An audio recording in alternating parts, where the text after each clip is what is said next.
Hello student, तो इस video में हम लोग CUET 2023 के जो भी प्रीवियस ईयर क्वेश्चंस थे वो डिटेल में डिस्कस करेंगे और उसकी एनालिसिस करेंगे, जिससे काफ़ी चीज़ें रिवाइज हो जाएंगी तुम लोगों की, और एज वेल एज एक आइडिया लग जाएगा कि CUET 2023 का डिफ़िकल्टी लेवल कैसा था। और जब हम पेपर सॉल्व करेंगे देखोगे कुछ क्वेश्चन थोड़े एक्सेप्शनली डिफ़िकल्ट थे, कुछ एक्सेप्शनली ईजी थे, कुछ एवरेज क्वेश्चंस भी थे, तो मिक्स टाइप के क्वेश्चंस आए थे, कुछ बहुत लेंदी क्वेश्चंस भी आए थे। तो जैसा कि पहला क्वेश्चन देख रहे हो ट्रिग्नोमेट्रिक रेशियो का है। ट्रिग्नोमेट्रिक ऑल दो CUET के सिलेबस से हटा दिया गया है, लेकिन रेशियो ज़रूर पढ़ के जाना, बिकॉज रेशियो का यूज़ हर जगह होता है, चाहे वो एल्जेब्रा हो, चाहे वो कैलकुलस हो, चाहे वो कोऑर्डिनेट हो, ट्रिग्नोमेट्रिक रेशियो हर जगह यूज़ होगा। तो एटलीस्ट ट्रिग्नोमेट्रिक रेशियो ज़रूर पढ़ना। बाकी चैप्टर चाहो तो trigonometric equation, inverse trigonometric function, properties of triangle, वो CUET के लिए छोड़ सकते हो फ़िलहाल। और ये कंप्लीट पेपर अगर डाउनलोड करना है 2023 का ओरिजिनल पेपर, तो INPS का टेलीग्राम चैनल ज्वाइन कर सकते हो, उसका लिंक तुम्हें डिस्क्रिप्शन में मिल जाएगा। तो वहाँ से तुम ये पेपर भी डाउनलोड कर सकते हो। As well as Telegram channel पे जब तक एग्ज़ाम नहीं हो रहा है मार्च तक, हम लोग रेगुलर DPP भी शेयर कर रहे हैं। जिस पैटर्न में CUET के क्वेश्चंस पूछे जाते हैं उसी पैटर्न की DPP एवरी डे शेयर करी जाती है INPS के टेलीग्राम चैनल पे।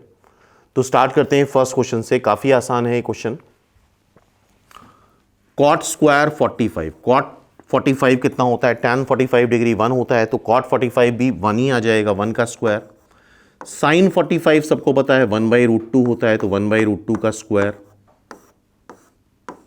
साइन 30 कितना होता है? 1/2, तो 1/2 का स्क्वायर। इंटू है इंटू tan 45 कितना होता है? 1 होता है, इसका square. sec 45 degree, cos 45 degree कितना होता है? 1/√2, तो sec 45 डिग्री होगा √2, तो ये √2 का स्क्वायर। हमें k की वैल्यू बतानी है, तो काफी आसान क्वेश्चन है। k/4 ये हो जाएगा 2, तो this is eventually k/2 and this is 1/2, तो k की वैल्यू क्या आ जाएगी? Finally 1, k is 1, hence its answer is second. तो ये काफ़ी आसान क्वेश्चन था, सभी लोगों ने अटेम्प्ट कर लिया होगा, सभी लोगों ने आंसर निकाल लिया होगा इसका। लेकिन सारे ही क्वेश्चन इतने आसान नहीं थे, कुछ क्वेश्चन डिफ़िकल्ट भी आए थे। और इस बार 2024 में देखोगे पेपर का लेवल थोड़ा सा और अप होगा। ये स्टेटमेंट वाले क्वेश्चन है, और काफ़ी क्वेश्चंस स्टेटमेंट और रीजन असर्शन और मैच द कॉलम के आते हैं, और उस पैटर्न पे रेगुलर DPP हम लोग शेयर करते हैं। If the roots of the quadratic equation are real, तो आई होप ये हमें पता होना चाहिए, और नोट करते जाओ साथ में, तो रिवीजन होता जाएगा।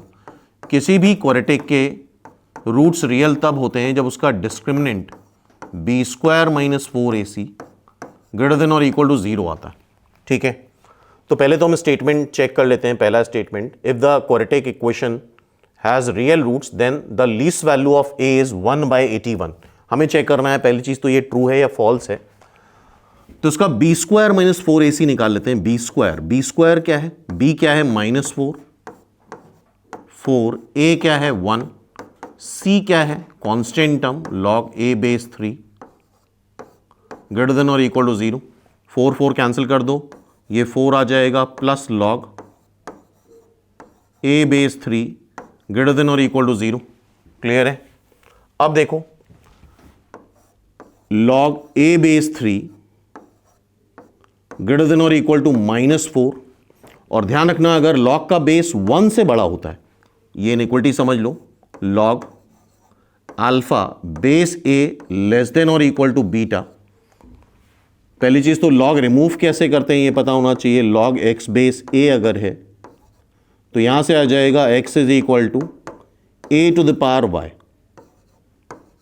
ठीक है, इस तरह से log रिमूव करा जाएगा। दूसरी चीज, अगर log में कोई भी इनइक्वलिटी है तो बेस पे डिपेंड करती है कि बेस 0 से 1 है कि बेस 1 से बड़ा है। अच्छा, log यहां से रिमूव कैसे करोगे? a⁴β, इधर अल्फा, इधर a⁴β। अगर बेस 0 से 1 है तो ध्यान रखना, बेस अगर 0 से 1 है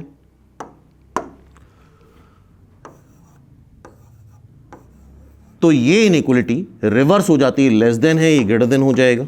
और अगर बेस 1 से बड़ा है तो ये इनइक्वलिटी सेम रहती है, लेस देन, यही इनइक्वलिटी यहां आ जाएगी। क्लियर है? अब यही चीज यहां पे करनी है, बेस देख रहे हो 1 से बड़ा है, कैसे रिमूव करेंगे, 3 की पावर -4 ए इज, और इनइक्वलिटी सेम रहेगी बिकॉज बेस 1 से बड़ा है, so A is greater than और इक्वल टू 1/81। तो ए की लीस्ट वैल्यू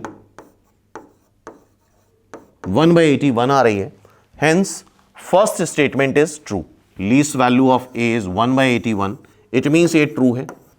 अब सेकेंड स्टेटमेंट देखते हैं हम लोग, if the harmonic mean of roots of the equation. अच्छा, हार्मोनिक मीन क्या होता है? हार्मोनिक मीन अगर दो नंबर्स ए और बी है तो इसका harmonic mean 2ab upon a plus B आ जाएगा। ठीक है, ये इक्वेशन दे रखी है, the harmonic mean of the roots of this equation. इसके रूट्स एज्यूम कर लेते हैं हम अल्फा बीटा। अगर इसके रूट्स अल्फा और बीटा हैं तो हार्मोनिक मीन क्या आएगा? 2 alpha beta upon alpha plus beta.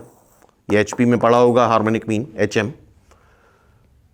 2 दे रखा है, ये स्टेटमेंट चेक करना है कि ये 2 है कि नहीं है। तो हम अल्फा बीटा अगर इसके रूट्स एज्यूम कर रहे हैं तो सम ऑफ रूट निकाल लेते हैं, और ये पता होना चाहिए किसी भी क्वाड्रेटिक में सम ऑफ रूट्स होता है minus times coefficient of x, minus times coefficient of x upon coefficient of x square, and product of root आता है constant term upon coefficient of x square. और हमें एच एम निकालना है 2 alpha beta upon alpha plus beta, that is H M. दोनों के denominator same है, cancel हो जाएंगे डिवाइड करने पे।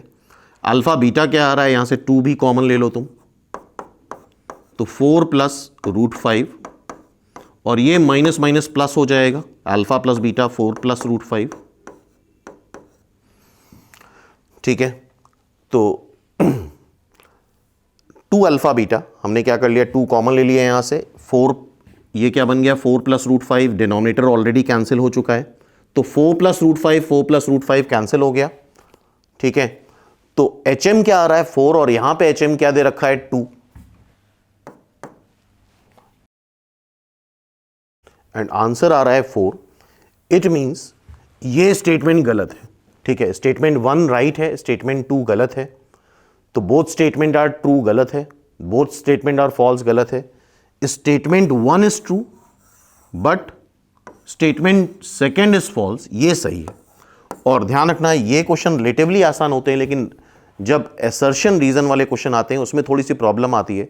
जब वो दोनों सही हो जाएं और पूछा जाता है reason is the correct explanation for assertion या reason is the not correct explanation for assertion, वहां पे एक बड़ी प्रॉब्लम आती है स्टूडेंट को। वो भी आगे के वीडियोस में हम काफी डिटेल में डिस्कस करेंगे। तो आई होप ये क्वेश्चन समझ में आ गया। फर्स्ट स्टेटमेंट राइट है, सेकेंड स्टेटमेंट रॉन्ग है। अब नेक्स्ट क्वेश्चन देखते हैं। नेक्स्ट क्वेश्चन जो है वो सर्कल और कोनिक सेक्शन से है। आई होप तुम्हें पता होना चाहिए, ये इक्वेशन होती है एलिप्स की।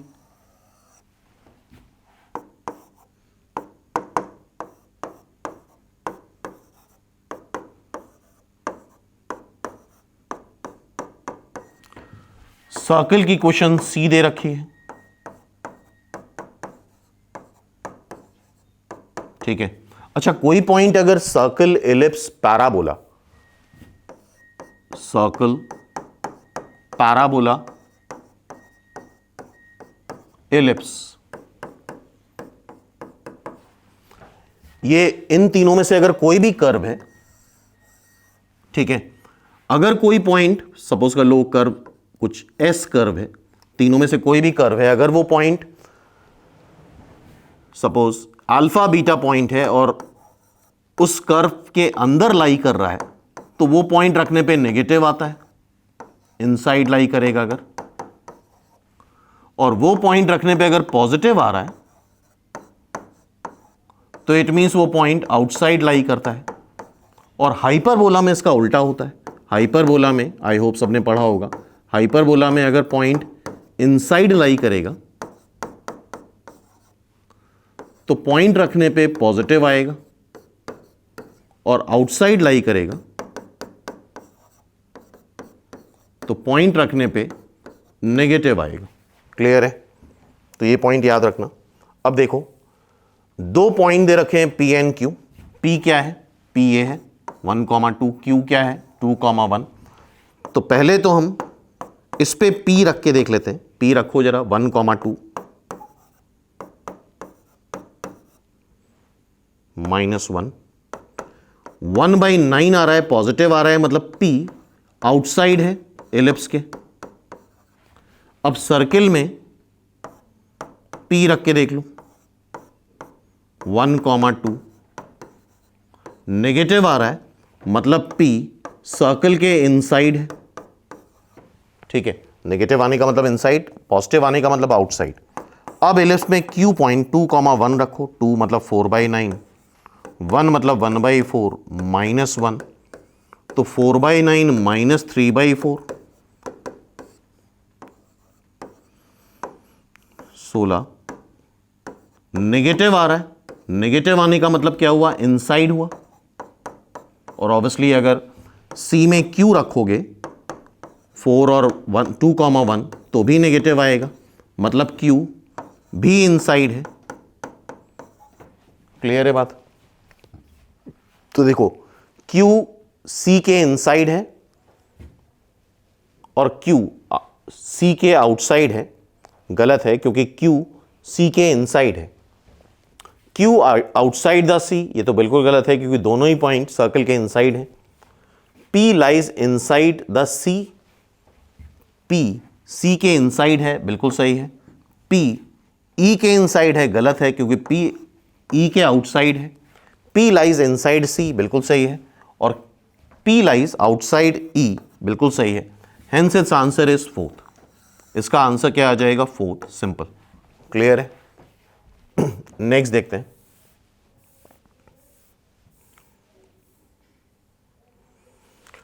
A straight line has equation y is equal to -x plus 6. Which of the following lines are parallel to this? तो तुम्हें पता होना चाहिए y is equal to mx plus c से कंपेयर करा के इसकी स्लोप आ जाती है। इसकी स्लोप क्या आ रही है? -1। और अगर दो लाइंस पैरेलल हैं जिनके स्लोप m1 m2 हैं, तो ये पैरेलल तभी होती हैं जब m1 is equal to m2 आता है। ठीक है, तो हम फाइंड आउट कर लेते हैं कहां पे किस इक्वेशन की स्लोप -1 आ रही है। y is equal to mx plus c के फॉर्म में लाओगे तो इसकी स्लोप -1 नहीं आएगी, इसकी स्लोप -3/2 आ रही है। तो a is the wrong answer. इसका स्लोप निकाल लेते हैं, 3y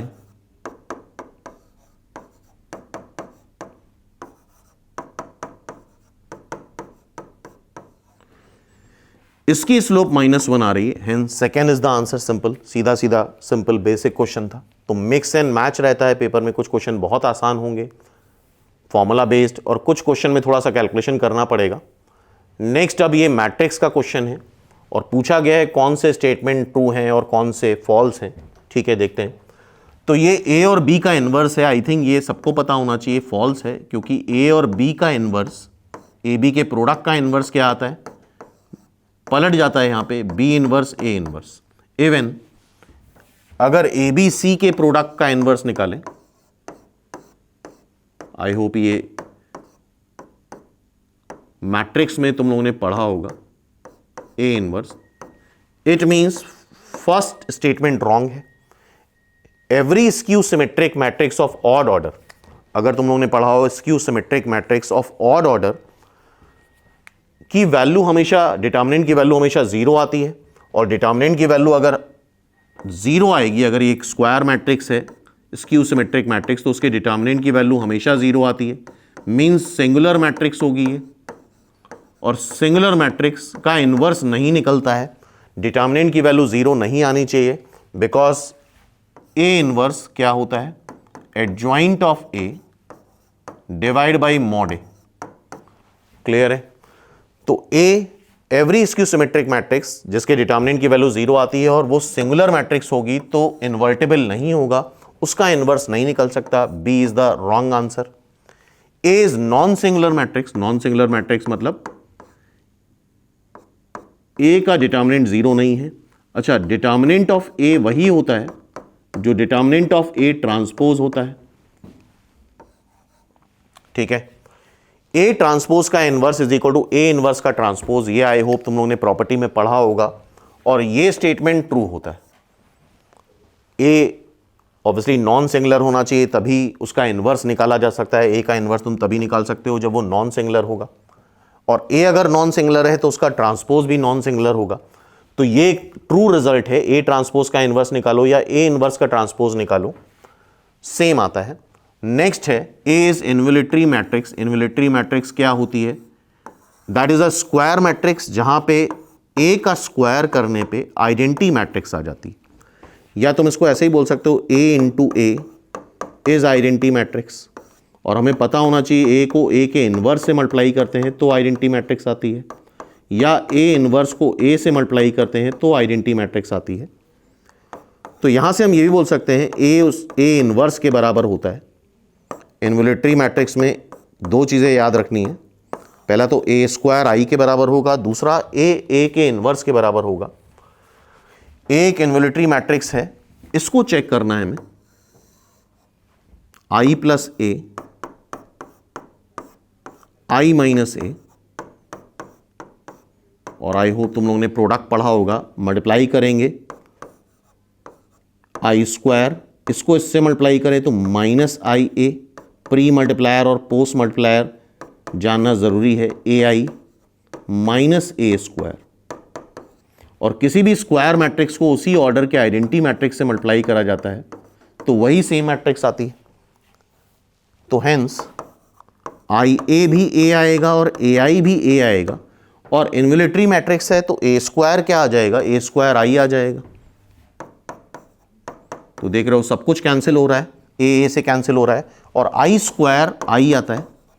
आइडेंटिटी मैट्रिक्स की पावर कोई भी नेचुरल नंबर करो, सेम ऑर्डर की आइडेंटिटी मैट्रिक्स आती है। आई क्यूब भी आई आता है। हेंस ई भी सही है, सॉरी डी सही है, सी सही है, डी सही है। अब ई देख लेते हैं। डायगोनल मैट्रिक्स, डायगोनल मैट्रिक्स क्या होती है?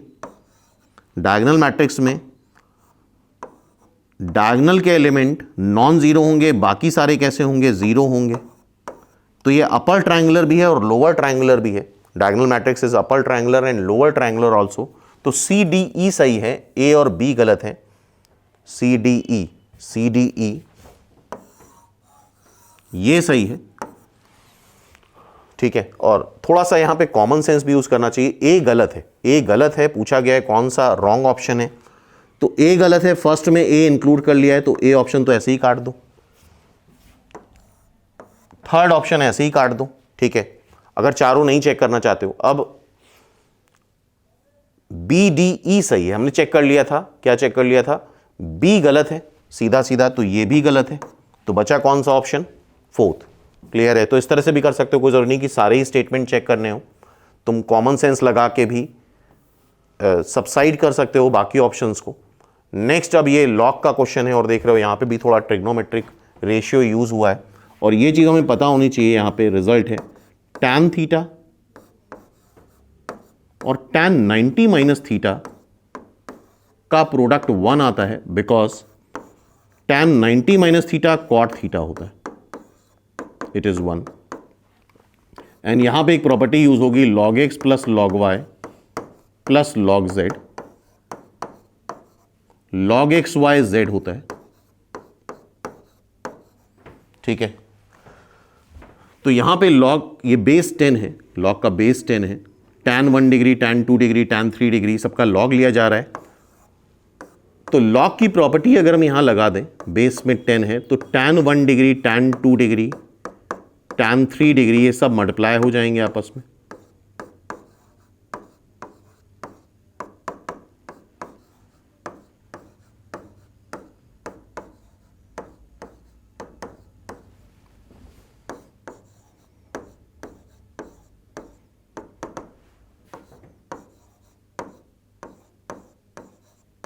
इसके पहले क्या आ जाएगा? tan 88 डिग्री, ठीक है।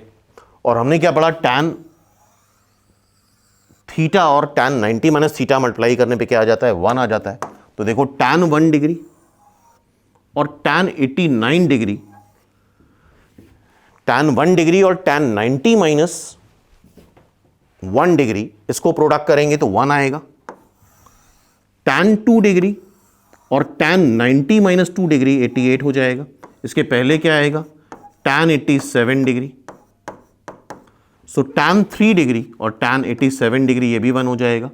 tan 44 डिग्री और 90 से 44 सब्ट्रैक्ट करोगे 46 आएगा। इन सबका प्रोडक्ट 1 आता जाएगा। ये अकेला सिंगल बचेगा, tan 45 डिग्री 1 होता है। Hence e to the power log base में 10 log 1 क्या आ जाता है, 0 हमें पता होना चाहिए। log बेस में a और ये 1 है तो दैट इज 0, तो दैट इज 0, तो e to the power 0 is 1, hence its answer is 4th। Simple, clear है। नेक्स्ट देखते हैं। नेक्स्ट ये क्वेश्चन थोड़ा conic section, pair of straight line और सर्कल से रिलेटेड है, तो देखते हैं। और मैच द कॉलम का क्वेश्चन है, और मैच द कॉलम में तुम लोगों को ये सजेस्ट करा जाता है जो तुम्हें सबसे आसान लगे वो वाले 3 मैच कराओ, चौथा अपने आप मैच कर जाएगा, सारे चेक करने की जरूरत नहीं है। तो पहला है the angle between the pair of straight line. ये पेयर ऑफ स्ट्रेट लाइन है। आई होप तुम लोगों ने ये क्वेश्चन पढ़ी होगी। ये होमोजीनियस इक्वेशन है, ax square plus 2hxy plus by square equal to 0। ये 2 स्ट्रेट लाइन होती हैं which are passing through origin, और इनके बीच का एंगल थीटा अगर है तो tan थीटा का फॉर्मूला आता है 2 times under root h square minus a b upon mod a plus b. ठीक है, तो अगर कंपेयर कराओ तो a यहां पे देखो, a क्या है 2 है, b है 3 और xy 2hxy होता है, तो 2 से मल्टीप्लाई करो, 2 से डिवाइड करो, -7/2 कर लो, बाहर प्लस साइन आता है, तो h हो गया तुम्हारा -7/2। h क्या आ गया, -7/2। अब यहां पे फॉर्मूला लगा दो, tan theta is equal to 2 times under root h square मतलब 49/4 minus a b divide by a plus b, ये हो जाएगा 24, 6 इंटू 4, ऊपर आएगा 25/4, 25/4 का अंडर रूट लोगे तो 5/2/5, सब कैंसिल हो जाएगा, 1 आ जाएगा, और tan थीटा 1 आने का मतलब π/4। तो पेयर ऑफ स्ट्रेट लाइन के बीच का एंगल निकालना आसान होता है। तो ये फर्स्ट रिलेट हो गया किससे, थर्ड से। ए थर्ड से रिलेट हो रहा है, ए अगर थर्ड से रिलेट हो रहा है तो देखो फर्स्ट ऑप्शन कैंसिल कर दो, सेकंड ऑप्शन कैंसिल कर दो, क्योंकि फर्स्ट और सेकंड में ए 4 से रिलेट हो रहा है, ए 4 से रिलेट हो रहा है।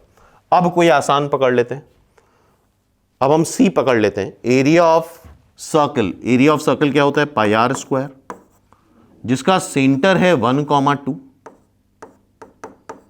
और ये पास कर रहा है किससे, 4,6 से, तो रेडियस निकाल सकते हो अंडर रूट 4 - 1 का स्क्वायर 3 का स्क्वायर 9, 6 - 2 का स्क्वायर 4 का स्क्वायर 16, तो रेडियस आ रही है 5। तो रेडियस निकाल लिया हमने ये, और πr² 25π, r की जगह 5 रख दिया, तो b रिलेट हो गया किससे, सेकेंड से। b रिलेट हो गया सेकेंड से। अब देखो b किससे रिलेट हो रहा है, सॉरी b नहीं है, दैट इज c रिलेट हो रहा है सेकेंड से, c सेकेंड से रिलेट हो रहा है। ठीक है, अब देखो c सेकेंड से रिलेट हो रहा है, c सेकेंड से रिलेट यहां पे हो रहा है, यहां पे c फर्स्ट से रिलेट हो रहा है, इट मींस ये गलत है। कौन सा आंसर सही है, तो 2 ही करके हमने मैच द कॉलम सही कर लिया, सारे करने की जरूरत नहीं है, लेकिन फिर भी यहां पे एक बार रिवीजन के लिए हम बाकी कर लेते हैं। दूसरा, 2 सर्किल हैं, किस एंगल पे इंटरसेक्ट कर रहे हैं, तीसरा है, चौथा है 2 पैराबोला हैं, किस एंगल पे इंटरसेक्ट कर रहे हैं। तो यहां पे कुछ रिजल्ट्स हमें पता होने चाहिए, इसको रिवाइज कर लेते हैं हम लोग। सो स्टूडेंट, यहां पे कुछ इंपॉर्टेंट रिजल्ट हैं, जैसे कि 2 पैराबोला है, y² = 4ax, इस तरह के शॉर्टकट फॉर्मूले पता होने चाहिए। And x square is equal to 4by,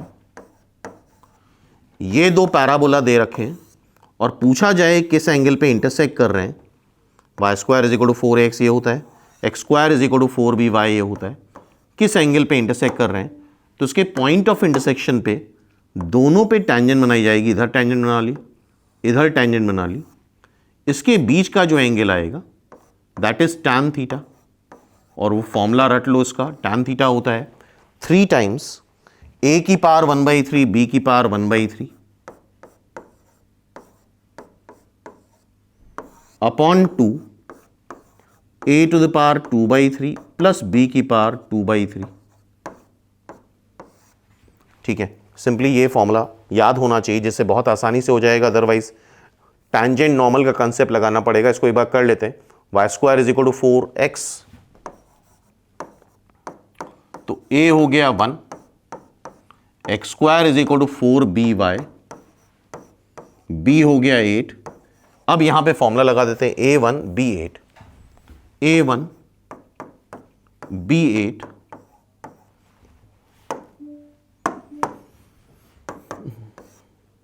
a का क्यूब रूट 1, b 8 का क्यूब रूट 2, 1 की पावर 2/3 एंड 8 की पावर 2/3, 1 की पावर 2/3 1, 8 की पावर 2/3 4, ऊपर आ रहा है 6, ये 2 कैंसिल कर दो, ये 3/5 आ रहा है। सीधा सीधा आंसर आ गया, tan theta is equal to 3/5, या यहां से बोल सकते हैं theta is equal to tan inverse 3/5।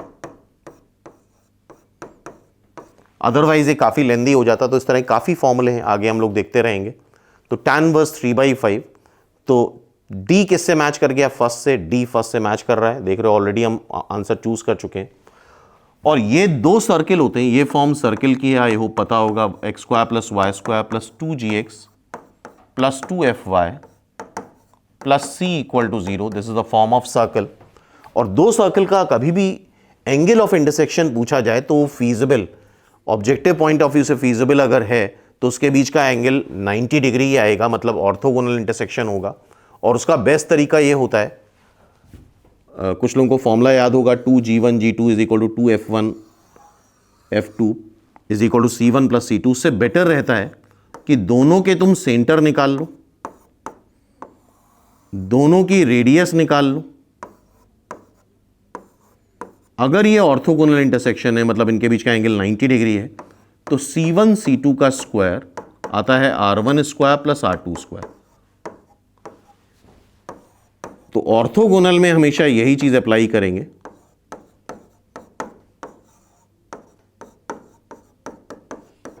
Simple, ठीक है। तो फिलहाल ये क्वेश्चन सॉल्व हो ही गया है हम लोगों का, ठीक है। सारे पार्ट भी डिस्कस कर लिए। अब नेक्स्ट देखते हैं। ये एक थोड़ा लेंदी क्वेश्चन है और कुछ रिलेट करता है कॉम्प्लेक्स नंबर को। कॉम्प्लेक्स नंबर का कोई बहुत हाई फंडा यूज नहीं है, सिंपली यूज है अगर कोई सिस थीटा मतलब cos theta plus i sine theta के फॉर्म में एक कॉम्प्लेक्स नंबर दे रखा है, इसको बोलते हैं डेमावर्स थ्योरम, और इसकी पावर n करो, cos theta plus i sine theta की power n is a rational number. तो डेमावर्स थ्योरम कहती है कि ये n इसके एंगल से मल्टीप्लाई हो जाता है, cos n theta plus i sign n theta. तो a दे रखा है या अल्फा दे रखा है cos 2π/7 प्लस साइन 2π/7। अच्छा, यहां पे डिनोमिनेटर में 7 है तो एक वैल्यू यहां पे काम आएगी, a to the power 7, De Moivre's theorem लगाओ, cos 2π/7 प्लस आई साइन 2π/7 की पावर 7 करो तो हो जाएगा cos 2π plus i sine 2π। And we should know cos 2π होता है 1 और sin 2π होता है 0, ठीक है। तो अब क्वेश्चन देखते हैं। a एक कॉम्प्लेक्स नंबर है, इसको सिस थीटा भी लिखते हैं हम लोग शॉर्ट फॉर्म में, सिस, c for cos, i for i, s for sin। Alpha ये एंगल दे रखा है, बीटा ये एंगल दे रखा है, क्वाड्रेटिक बतानी है। तो अल्फा और बीटा जिसके रूट्स हैं वो क्वाड्रेटिक बतानी है, तो उसके लिए इक्वेशन होती है x square minus sum of roots into x plus product of root is equal to 0। I hope सबने ये क्वाड्रेटिक पढ़ी होगी। अल्फा और बीटा दे रखा है, तो हम यहाँ पे करने ये वाले हैं कि हम पहले अल्फा प्लस बीटा निकाल लेते हैं। अल्फा प्लस बीटा कैसे आएगा, ए स्क्वायर ए की पावर 4, ए क्यूब ए की पावर 5, ए की पावर 6। तो मेरे ख्याल से इसको ऐड करेंगे, ए स्क्वायर, उधर वाला ए क्यूब इधर ले आओ, फिर अल्फा से ए की पावर 4 ले लो, बीटा से ए की पावर 5 और बीटा से ए की पावर 6। आई होप ये जीपी बन रही है और जीपी का फॉर्मूला पता होना चाहिए। First term 1 minus common ratio की power total number of terms upon 1 minus common ratio, this is the formula for GP. ठीक है, इसका फर्स्ट टर्म क्या है, ए, 1 माइनस कॉमन रेशियो क्या है, a, total number of term 6 दिख रहे हैं clearly, so this is a minus a to the power 7 upon 1 minus a. Finally alpha plus beta ये आ रहा है और ए टू द पावर 7 हमने निकाल चुके हैं, दैट इज 1। क्या आ रहा है, 1, तो इसको 1 रख दो, so this will be finally -1। ये क्या आ जाएगा, -1। अब अल्फा इंटू बीटा निकाल लो। अल्फा क्या है, ए कॉमन ले लो और बीटा क्या है, यहां से ए क्यूब कॉमन ले लो,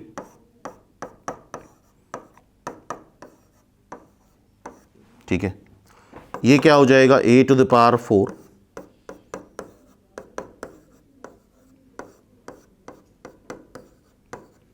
अब ये सारे टर्म मल्टीप्लाई करने होंगे, थोड़ा सा लेंदी है ये क्वेश्चन। 1 को तीनों से मल्टीप्लाई कर लो तो आ जाएगा 1 प्लस ए स्क्वायर प्लस ए क्यूब, फिर ए उठाओ और फिर तीनों से मल्टीप्लाई कर लो तो ए क्यूब ए की पावर 4, फिर ए क्यूब उठाओ और तीनों से मल्टीप्लाई कर लो ए क्यूब ए की पावर 5 ए की पावर 6, ठीक है। अब देखो क्या आ रहा है, 1, अच्छा ए क्यूब 3 बार आ रहा है, तो पहले एक सीरीज बना लेते हैं जिसमें सारे असेंडिंग ऑर्डर में टर्म्स हो। ए स्क्वायर, ए क्यूब ए की बार लो, ए की पावर 4 ले लो, ए की पावर 5 ले लो और मेरे ख्याल से 2a स्क्वायर एक्स्ट्रा बचे, 2a क्यूब एक्स्ट्रा बच रहा है, ठीक है। अब अगेन ये पूरी फिर से जीपी बन रही है, ए की पावर 6 तक, सॉरी, और अब इस जीपी में टोटल टर्म अगर देखो तो 7 है, ए की पावर 1 से लेके 6 तक ये और ये 1। अगेन इस जीपी का सम लगा दो, first term 1 minus common ratio की power total number of terms upon 1 minus common ratio plus 2a cube,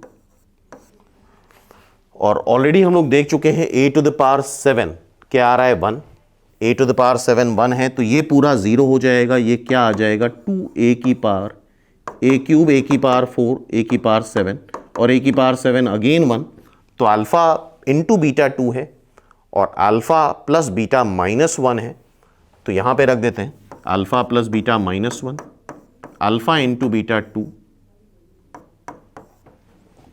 so this is our answer. तो आई होप ये question quadratic as well as GP as well as complex number से related था, तो इस तरह question future में भी आ सकते हैं। नेक्स्ट देखते हैं, ये बेसिक कोऑर्डिनेट ज्योमेट्री का क्वेश्चन है। The triangle with the vertices 4,0, coordinate में कोशिश करो हमेशा डायग्राम बना लो, 4,0, -1, -1, suppose this is -1, -1,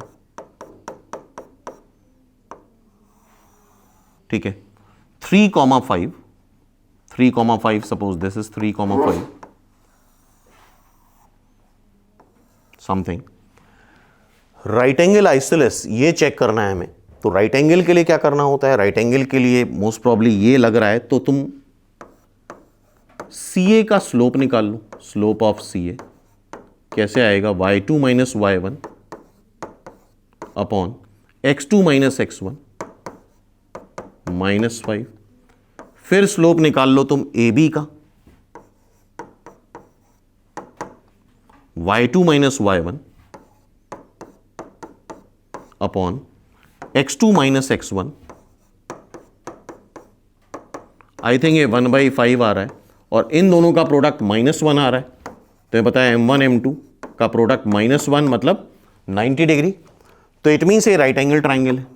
right angle isosceles भी हो सकता है, isosceles right angle, isosceles but not right angle गलत है, right angle but not isosceles neither, ये भी गलत है क्योंकि राइट एंगल नहीं है यहाँ पे।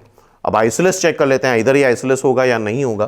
तो CA डिस्टेंस निकाल लो, डिस्टेंस फॉर्मूला लगा सकते हो, CA² x1 - x2 का whole square plus y1 - y2 का होल स्क्वायर, ये 25 और ये 1 26, और निकाल लो AB का स्क्वायर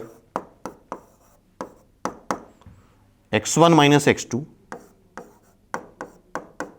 का whole square plus y1 - y2 का होल स्क्वायर, ये भी 26 आ रहा है। It means right angle isosceles है।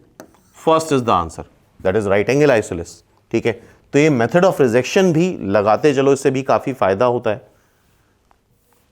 तो सिंपल क्वेश्चन था ये। नेक्स्ट देखते हैं रीजन असर्शन का। ये क्वेश्चन थोड़ा सा डिफिकल्ट होता है, ध्यान सुन लो। रीजन असर्शन वाले में अगर दोनों में से एक स्टेटमेंट गलत हो जाए तब तो हमारे लिए फेवरेबल है, लेकिन अगर दोनों में से दोनों स्टेटमेंट सही हो जाए, रीजन भी सही हो जाए, असर्शन भी सही हो जाए, तो इस चीज में प्रॉब्लम आती है कि R is correct explanation for A या R is not correct explanation for A. I hope जो लोग प्रैक्टिस कर रहे होंगे वो मेरी बात समझ रहे होंगे इस बारे में। तो ये फेवरेबल क्वेश्चन तब होता है जब दोनों में से कोई एक गलत हो जाए। तो पहले तो हम क्वेश्चन स्टार्ट करते हैं। असर्शन क्या है? इफ द एम, अच्छा दो नंबर्स हैं, दो नंबर्स मान लेते हैं ए और बी हैं, उसका एम क्या होता है? a + b/2। gm क्या होता है? √ab, ये am, ये gm। Between two numbers are in ratio m/n। तो am और gm का रेशियो, am और gm का रेशियो m/n दे रखा है। जरा इसको चेक करते हैं। am क्या है? a + b/2। gm क्या है? √ab। इसको सॉल्व करने के कई तरीके हो सकते हैं, उनमें से एक तरीका हम कॉम्पोनेंडो डिविडेंडो यूज कर लेते हैं। यहां पे इसमें कॉम्पोनेंडो डिविडेंडो लगाते हो तो आई होप ये पता होगा। a/b = c/d को तुम लिख सकते हो a + b / a - b, c + d / c - d।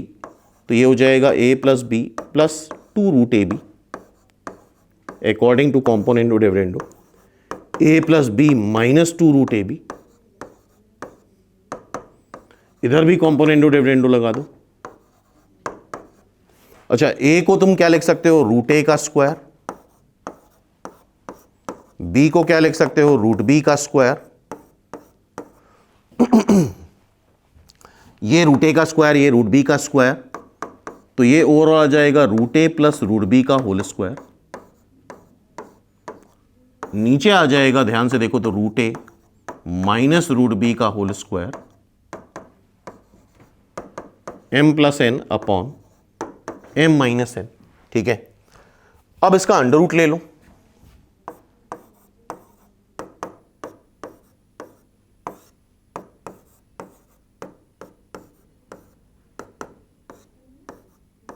√m + n / √m - n, और यहां पे फिर से अब कॉम्पोनेंडो डिविडेंडो लगा दो। इसको इसमें ऐड करोगे तो 2√a आएगा, और इसमें से इसको सब्ट्रैक्ट करोगे 2√b आएगा।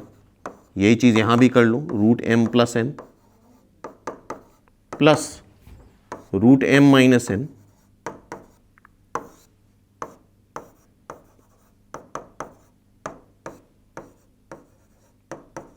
तो दैट इज √a - b। हमसे a और b का रेशियो पूछा है, तो अब स्क्वायरिंग कर लो उसको बोथ साइड। इसका स्क्वायर करोगे तो m + n, इसका स्क्वायर प्लस का स्क्वायर दोनों ऐड करो, क्या आ जाएगा? 2m plus 2 times under root. इन दोनों को 2ab में मल्टीप्लाई करोगे तो m² - n² अपॉन, इसका स्क्वायर करके ऐड करो तो 2m - 2ab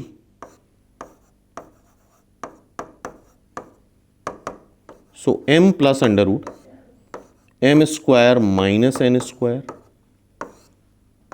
M minus under root m square minus n square. ये ए और बी का रेशियो आ गया। और देख लेते हैं ए और बी का ratio, if A M and G M between two numbers are in ratio m is to n, then their ratio is m plus under root m square minus n square upon m minus under root m square minus n square. I think this is right, statement 1 सही है। अब reason देखते हैं। If each term of a GP, अच्छा GP कैसी होती है, a are square a r cube, if each term of a GP is to be raised the same power, suppose कर लो सब पे सेम पावर रेज करा दी,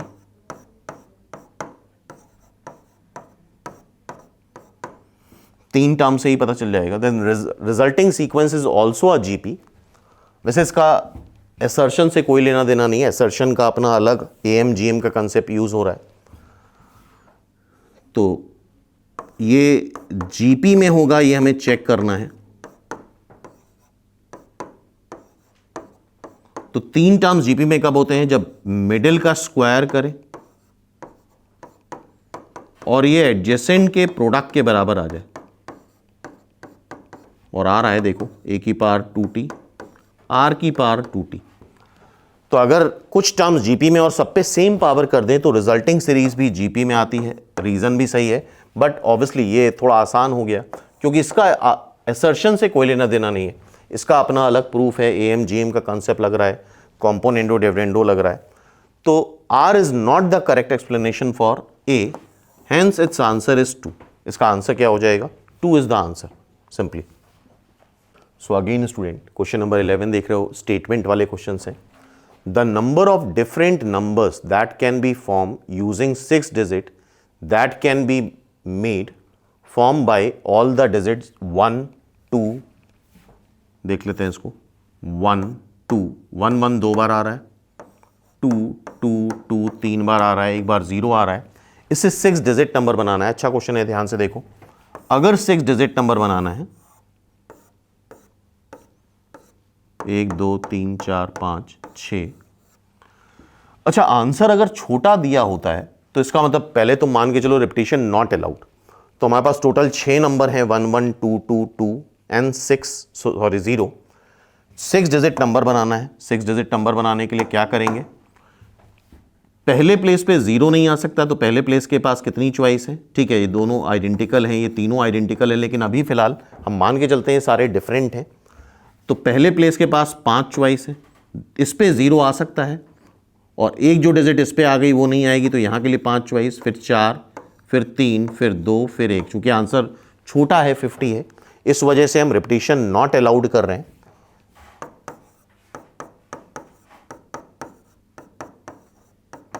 अब चूंकि 3 2 आइडेंटिकल हैं तो 3 फैक्टोरियल से डिवाइड कर दो, और 2 1 आइडेंटिकल हैं तो 2 फैक्टोरियल से डिवाइड कर दो। This is the answer. Check कर लेते हैं। 5 इंटू 5 फैक्टोरियल,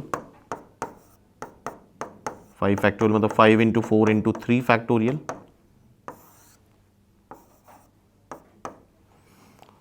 3 फैक्टोरियल, और ये 2 फैक्टोरियल है।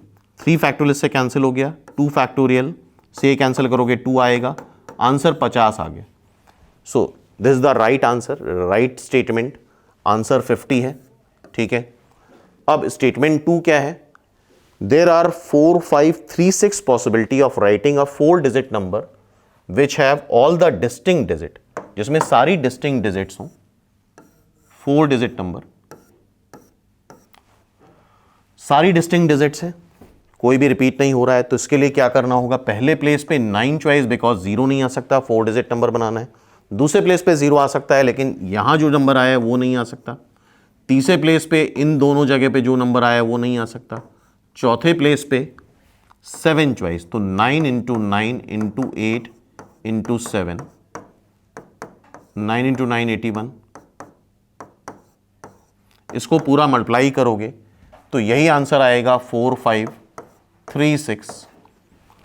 सो ये स्टेटमेंट भी सही है, और बेटर है कि यहां पे एक्सप्लेनेशन वाला कंसेप्ट नहीं है, दोनों सही आ रहे हैं। तो statement 1 and statement 2 both are right, first is the answer. Clear है? नेक्स्ट देखते हैं मीन, अर्थमेटिक मीन, स्टैटिस्टिक्स का ये क्वेश्चन है। xi दे रखा है i, रिप्लेस बाय xi को किससे मल्टीप्लाई कर दिया गया i plus 1, then the new mean, और n में बताना है। और मीन क्या होता है? मीन होता है समेशन xi अगर n नंबर है और total number of terms n। तो यहां से हम मीन निकाल लेते हैं i प्लस 1 xi, i की वैल्यू 1 से लेके n तक, और नीचे भी ये n आ रहा है, ठीक है। अच्छा, xi की जगह क्या दे रखा है? xi की जगह i दे रखा है, तो समेशन i की वैल्यू 1 से लेके n तक i plus 1 into i divide by n। So summation i की वैल्यू 1 से लेके n तक i स्क्वायर आ जाएगा, और समेशन i की वैल्यू 1 से लेके n तक i आ जाएगा, होल डिवाइड बाय n। और हमें पता होना चाहिए sum of squares of n natural number होता है n plus 1, 2n plus 1 divide by 6। Summation i हो जाएगा n plus 1 divide by 2, whole divide by n cancel कर दो, n प्लस 1 कॉमन आ जाएगा, बाय 2 भी कॉमन आ जाएगा, 2n प्लस 1 डिवाइड बाई 3 कर लो, और ये प्लस 1 कर लो, ठीक है। n कैंसिल कर चुके हैं, तो ये क्या आ रहा है? n plus 1 divide by 2, 2 times n plus 2, sorry n plus, ये आ जाएगा n प्लस 4, n प्लस 4 नहीं, लाइक फिर से देख लेते हैं इसको। ये आ रहा है तुम्हारा 3, और यहां पे ऐड करोगे 4, तो ये आ जाएगा तुम्हारा 2 times 2n plus 4 divide by 3, ठीक है। तो 2 कॉमन ले लो, 2 कॉमन लोगे तो n plus 1 n plus 2, 2 cancel हो जाएगा, 3 n plus 1 n plus 2 divide by 3, n plus 1 n plus 2 divide by 3, third is the answer. Simple, clear है। नेक्स्ट देखते हैं,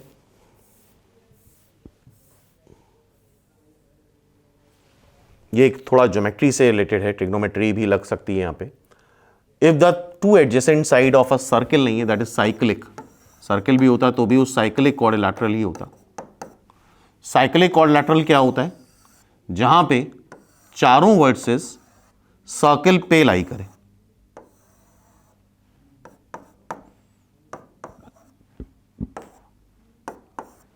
ठीक है। 2 साइड्स दे रखी, 2 एडजेसेंट साइड्स दे रखी, क्या दे रखी? 2 adjacent side like 2 and 5 and angle between them is 60 degree. अच्छा, साइक्लिक क्वाड्रिलैटरल में तुम्हें पता है अपोजिट एंगल्स का सम कितना आता है? 180, तो ये अपोजिट एंगल हो जाएगा 180 माइनस 60 मीन्स 120, ठीक है। थर्ड साइड दे रखी है 3, फोर्थ साइड पूछी है, मान लेते हैं फोर्थ साइड D है। तो कैसे करेंगे? यहां पे बेसिकली ये तुम यूज कर सकते हो cosine formula. I hope cosine rule, properties of triangle में तुम लोगों ने पढ़ा होगा, तो देख रहे हो अगर ट्रिग्नोमेट्री नहीं भी है तो कहीं ना कहीं ट्रिग्नोमेट्री का यूज हर जगह, हर चैप्टर में होता है। कॉसे अगर निकालना है तो एडजेसेंट साइड के स्क्वायर का sum B square plus C square minus opposite side का स्क्वायर कर लो अपॉन 2bc, फिर कॉस बी। अगर कॉस बी निकालना है तो इसकी एडजेसेंट साइड क्या है? सी स्क्वायर ए स्क्वायर, और अपोजिट साइड क्या है? B square upon 2ca। फिर कॉस सी क्या है? कॉस सी है A square plus B square minus C square upon 2ab, ठीक है। तो यहां पे हम कोसाइन फॉर्मूला यूज करने वाले हैं। कैसे? ये एक ट्राइंगल बना लो, 2 ट्राइंगल, ये 60 पता है, ये 120 पता है। ट्राइंगल ABC में cos 60 लगा देते हैं। अच्छा, ये डायगोनल है, इसको L मान लेते हैं शॉर्ट फॉर्म में। cos 60 कैसे आएगा? एडजेसेंट साइड के स्क्वायर का सम, 2 स्क्वायर 4, 5 स्क्वायर 25 माइनस इसके अपोजिट साइड क्या है? L, L square upon 2 times adjacent side का प्रोडक्ट 2 इंटू 5। cos 60 क्या होता है? 1/2। यहां से L निकाल लेते हैं हम लोग। एक टू ये कैंसिल हो जाएगा, ये हो जाएगा 29 minus L square is equal to 10। तो L स्क्वायर आ रहा है 90। ठीक है, इधर से निकाल लिया। और यही काम इधर कर लो ट्राइंगल ADC में, ACD में। cos 120 डिग्री एंगल D क्या आएगा? एडजेसेंट साइड के स्क्वायर का सम्स, 3 का स्क्वायर 9, D का square minus opposite side L square. L square कितना है? 19 upon 2 times adjacent side 3 into D। cos 120 निकालो तो cos 180 माइनस 60। और तुम्हें पता होना चाहिए cos pi minus theta minus cos theta होता है, माइनस cos 60 मतलब माइनस हाफ। 2 कैंसिल कर दो, ये माइनस 3D आ जाएगा। ठीक है, और 9 प्लस D स्क्वायर माइनस 19। अब इसको सॉल्व करते हैं। D square plus 3D minus 10 is equal to 0। 5 और 2 से फैक्टराइज हो जाएगा, माइनस 2D कर देते हैं। 5D माइनस 2D, तो D माइनस 5 तो नहीं हो सकता, साइड लेंथ माइनस 5 नहीं हो सकती, साइड लेंथ क्या हो जाएगी? पॉजिटिव होगी, तो that is 2। Hence its answer is 1। इसका आंसर क्या हो गया? सिंपली 1। ठीक है, तो आई होप ये टाइप समझ में आया होगा। नेक्स्ट टाइम पे अगर ऐसा कुछ आता है तो अटेम्प्ट कर सकते हो। नेक्स्ट देखते हैं, ये थोड़ा सा डिफरेंट टाइप का क्वेश्चन है, रोलीज थ्योरम का क्वेश्चन है ये। F and g are differentiable function in 0 to 1, f0 दे रखा है 2,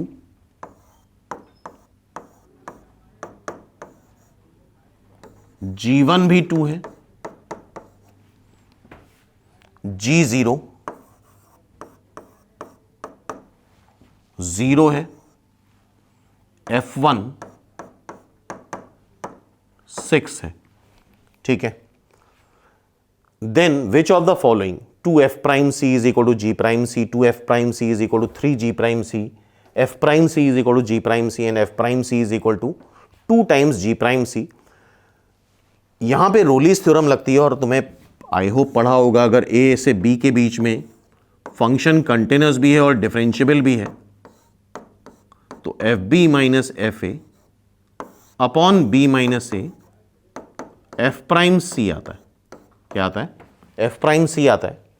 तो यहां पे करना ये होता है, इस तरह क्वेश्चन में एक फंक्शन एज्यूम कर लो एच एक्स, तुम उसको डिफरेंट कैटेगरी में लेके देख सकते हो। यहां पे तुम ले सकते हो एफ एक्स इंटू 2 टाइम्स जी एक्स, और हम चाहते हैं कि एफ जीरो और एच जीरो और एच वन दोनों जीरो आए तभी आंसर पॉसिबल है। तो जरा देखो एच जीरो क्या आता है।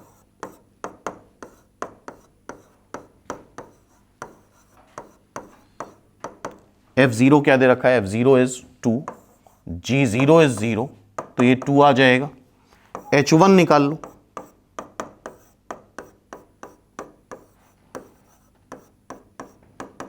f1, what is f1? f1 is 6, g1 is 2।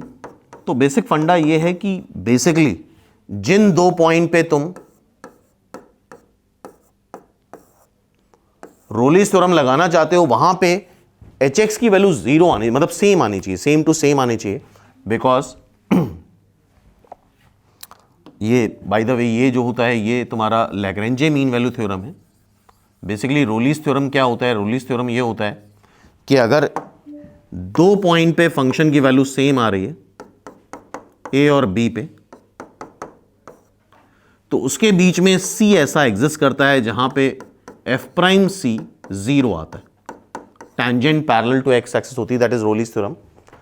तो इसी वजह से हमने फंक्शन को इस तरह से लिया था, क्योंकि हमें पता था कि यहीं पे दोनों पॉइंट पे वैल्यू सेम आएगी, और अगर यहाँ पे सेम आ रही है, देख रहे हो एफ एक्स और जी एक्स डिफरेंशिएबल भी है, इट मीन्स क्वांटिनस है, तो इसका मतलब इसके बीच का जो सी है h prime c, h prime x निकाल लो,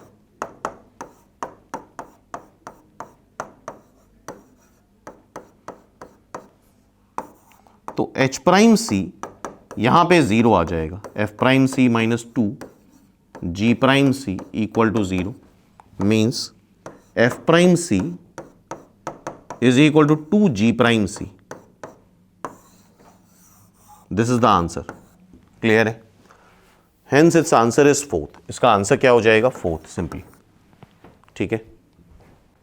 सो नेक्स्ट क्वेश्चन, ये भी प्रॉपर्टीज ऑफ ट्राइंगल का है, आगे और भी एग्जाम में काम आ सकता है। A plus B plus C acute angle triangle है,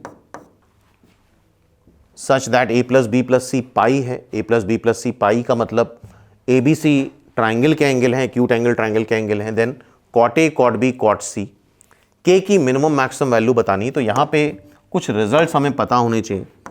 ए बी सी अगर एक ट्राइंगल के एंगल है,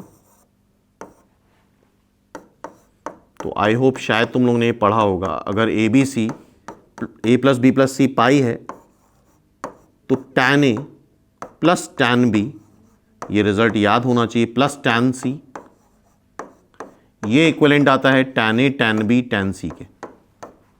अच्छा क्वेश्चन है, स्टैंडर्ड क्वेश्चन है, याद भी होना चाहिए क्वेश्चन तुम्हें। tan A plus tan B plus tan C क्या आता है? tan A into tan B into tan C. ये रिजल्ट याद कर लो। ठीक है। अच्छा, A B C acute angle triangle है, इससे फायदा क्या होगा? इससे फायदा ये है, एक्यूट एंगल का मतलब फर्स्ट क्वाड्रेंट 0 से 90 डिग्री, और फर्स्ट क्वाड्रेंट में सारे tan पॉजिटिव आएंगे, tan A tan B tan सी सारे कैसे हो जाएंगे? पॉजिटिव हो जाएंगे। और यहां पे कंसेप्ट यूज होगा एम जी एम का। सपोज कर लो 3 नंबर्स हैं ए बी सी, सारे पॉजिटिव हैं, तो उसका अर्थमेटिक मीन आता है A plus B plus C by 3 is greater than और equal to its geometric mean cube root of A B C. ठीक है, ये प्रोग्रेशन में शायद तुम लोगों ने पढ़ा होगा। तो सारे tan A tan B tan सी अगर पॉजिटिव है तो उसका अर्थमेटिक मीन आ जाएगा tan A plus tan B plus tan C divide by 3 is greater than और equal to cube root of tan A tan B tan सी।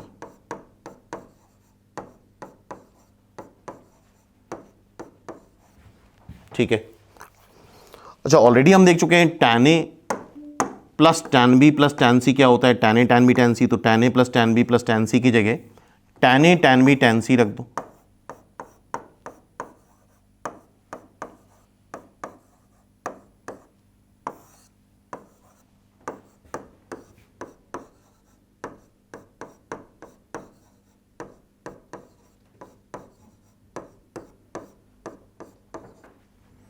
इसकी power 1 है। tan A tan B tan सी सारे positive हैं, तो cube root भी positive आएगा, divide कर सकते हो यहां पे। 1 माइनस 1/3 करोगे तो tan A tan B tan C की पावर 2/3 आ जाएगा। 3 पॉजिटिव नंबर है तो क्रॉस मल्टीप्लाई कर सकते हैं इनइक्वलिटी में। अब दोनों साइड क्या कर लो? दोनों साइड पावर 3/2 कर लो। दोनों साइड पावर 3/2 करने पे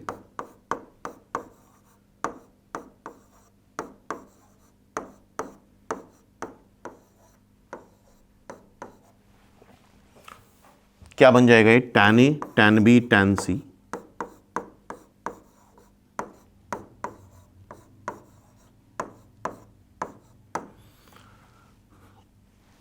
ये √3 का क्यूब हो गया। बेसिकली √3 का क्यूब क्या होगा? 3√3। अब ये भी पॉजिटिव है, ये भी पॉजिटिव है, फिर से क्रॉस मल्टीप्लाई कर लो। इसको इधर ले जाओ, इसको इधर ले आओ। 1/3√3 और 1 tan A tan B tan C क्या हो जाएगा? cot A cot B cot C. So cot A cot B cot see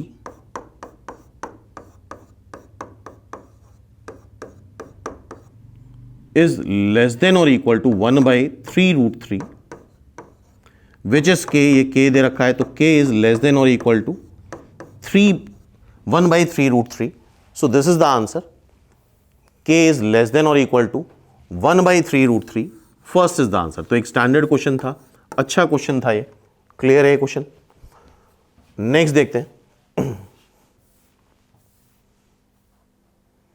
again ये असर्शन रीजन क्वेश्चन है. Given the following assertion and reason. tan square x क्या continuous होता है π/2 पे? बिल्कुल गलत बात है. tan स्क्वायर एक्स क्या होगा? sin square x by cos square x. Domain देख लो, cos स्क्वायर एक्स जीरो नहीं होना चाहिए, मींस cos एक्स जीरो नहीं होना चाहिए. और cos एक्स जीरो कब होता है? ऑड मल्टीपल ऑफ π/2 पे. π/2, 3π/2, 5π/2, means X odd multiple of π/2 नहीं होना चाहिए. तो π/2 तो उसके डोमेन में ही नहीं है, तो वहां पे कंटिन्यूस हो ही नहीं सकता. तो एसर्शन इज रॉन्ग. तो बहुत अच्छा होता है अगर दोनों में से एक चीज गलत हो जाए तो हमें एक्सप्लेनेशन नहीं ढूंढना पड़ता है. अब क्या है? y is equal to x square. y is equal to x square. I hope ये ग्राफ सबको पता होना चाहिए. F x is equal to y is equal to x square. ये कॉन्टिन्यूस है एवरीवेयर, तो π/2 पे भी कॉन्टिन्यूस होगा, तो रीजन सही है. और कोई भी पॉलिनोमियल, क्वाड्रेटिक हो, क्यूबिक हो, 10 डिग्री इक्वेशन हो, वो ऑलवेज कंटिन्यूस और डिफरेंशिएबल होती है. तो ये बेस्ट क्वेश्चन है. एक गलत हो जाए, दोनों सही हो जाते हैं तो प्रॉब्लम आती है कि कौन सा दोनों में से मतलब एक्सप्लेनेशन है रीजन की नहीं है, वहां एक प्रॉब्लम आती है. So A is false, R is true, hence its answer is fourth. Clear है. तो एसर्शन रीजन में ध्यान रखना, अगर सेफ साइड बिल्कुल रहना है तो दोनों में से अगर एक गलत हो गया तो बिल्कुल 100% सही कर रहे हो.